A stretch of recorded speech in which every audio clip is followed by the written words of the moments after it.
Good day, Cebuanos. Nanap po yung story ninyo. By the way, it's regarding my youngest, Ara. Do you have a pure heart? Well, if you do so, I think you need to watch this video. Karong bago lang, bali, we were asked ng partner na mag-pay na sa Girl Scout, which is 60 pesos. And then, akong partner, kasi sige siya, kalimot ko, nakahatag yun mi, is pinaka-deadliest na yun ka ni. Okay, nakasa atong pares Thursday, di naka-pay mi Monday. Mo to, since wala yun may kaandam, kaya mo si kalimot, amo na padala sa mong bata kay 100. Then, sige na mo siya remind na you wait for your teacher to give the change. Amo siya ipadala og kini, yung bag nga mara siya pagka-wallet, gamay. Kay bo jud mi nga medyo burara pag mong bata. Careless jud kayo, wala pa ipaki sa kwarta. Wala pa kay bo sa value sa kwarta. Mo to siyang ipadala. After school, ako mo siyang kuwaon, siya pinaka first na kong kuwaon man sa eskwelahan. So ako na siyang gi-ask. Dayon kay bo jud kung nag-tendency nga makalimot gyud siya. So siya ipotan na kung asa na yan change. So pag-ask pa lang yun ako, nasiga na yung mata. Tadudan ako na naginikuan. Na something siya wala. So, what you mean by wala? Supposedly na kay change. Kay 60 raman ang payment sa imong Girl Scout, then dapat na kay 40 na change. Wala gihatag imong teacher. Siya naabat na wala. To action ho ko na. Ini laging medyo biklo nono na kitag kuan. So wait here ha. I'm gonna go to your teacher and ask. So pag adto na ko siyang room, wala ang teacher nga to, but pagbalik na nagsugat na mi sa kuan sa hallway. So kung gi-ask ang teacher if nakabayad ba si Ara, siya nakabayad man ko. Siya ako tong hatag sa yan change. So sunagin ko kanan sa ko nga thank you ma'am. So ang gadto, mato una ulbo na. Ulbo ng kaspa samahan. Pag-abot ko kuan na mo. Naamalagi ang kuan, naamalagi change ingon ng teacher. Where you day and change? Moto kabante na siguro siya magsuko na ko.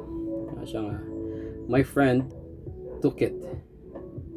What you mean took it? She just get it in my kuan, in my bag.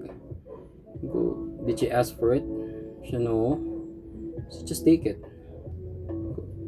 Ikaw nga nag-remind you ka, ikaw nga murag siguro nakalimot ka nga ang imong ako ato na like nga ako nga nakalimot nga ako ang kaistorya kay medyo wa pagid bata pagid kayo.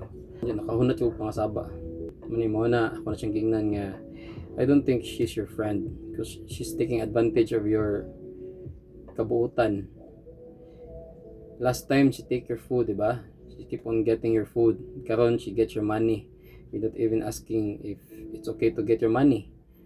So ano na, blah blah blah. Manang ikuan ako na siyang gikuan mo na siya waras siya na maayo sa kuan even though dili pagit ta siya dapat kay di pa siya kasabot but I'm hoping unta ni sink in sa yung utok.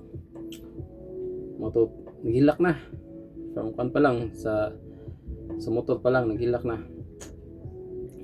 Tapos balay. Then the following day, of course, tingnan na akong pares. So pares po mismo nagkuha na sa siya ha. Bisa na akong pares kaya nag-ingon gid nga. Yung na akong bata nga. I don't think she's your real friend. Because if she's your real friend, she will not get your money.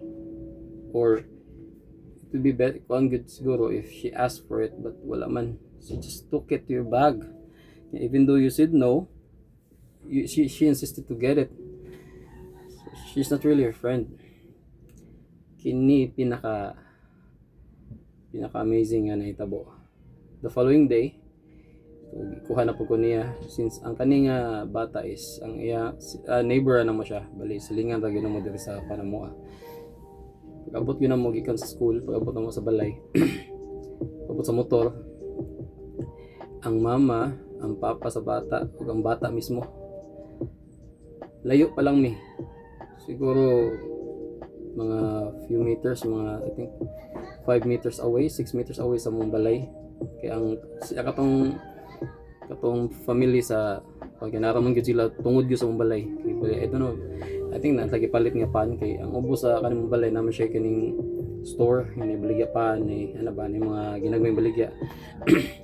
As in pagkakita pa lang gyud niya, as in she igong gigreet gihapon, hi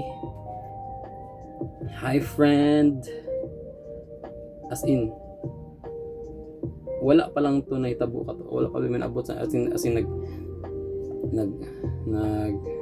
nagunahunan ako nga i-confront ang iyang ginikanan regarding ato, but right after atong pag-greet sa akong bata nauwa ko sa akong kagalingon kay bisan slightest form of anger lang, like wala, di mo makita sa akong bata. Grabe ka pure sa kon kasing as in naka-reflect ko nga sa kadugay na nato squad, sa kadugay na nako sa kalibutan. Kaya ko nga corrupted na gid siguro kayo ko. Okay, umukay ko masuko sa way rason, masuko sa slightest nga rason, masuko sa di angay kasuko, dali na kita mabikil. Naka-reflect ko ba nga siguro sa kung same lang yun tas mga bata karon, ano na sa mga bata nga medyo mga badlungon, but same sa akong bata ba nga sa how much nga mga advices bad advices gikan sa mua nga parent nga kami ng parent mismo still wala niya gi-absorb ni na overcome gyapon sa iyang kabuutan ba.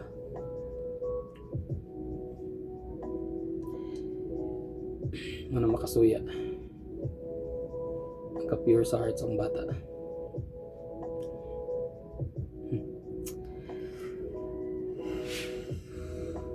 Amazing.